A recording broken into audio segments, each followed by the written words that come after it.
Bilge Gençlik Kulübü olarak ve Yetimler Vakfı olarak kermes düzenledik. Birçok hayırseverlerin katkılarıyla ev yemeklerini sergilere kattık ve öğrenci kardeşlerimizin büyük bir teveccühü vardı. Bugün İktisadi ve İdari Bilim Fakültesinde gerçekleştirdik. Perşembe günü de Fen Fakültesinde gerçekleştireceğiz.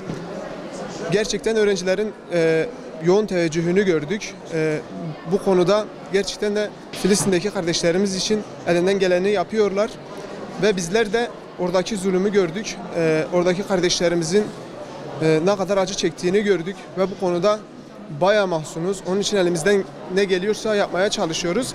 Ve bu ateşi söndürebilmek için buradaki çalışmalarımızı daha şeklen sürdürüyoruz. Oradaki kardeşlerimizin acısını dindirebilmek için elimizden geleni yapıyoruz.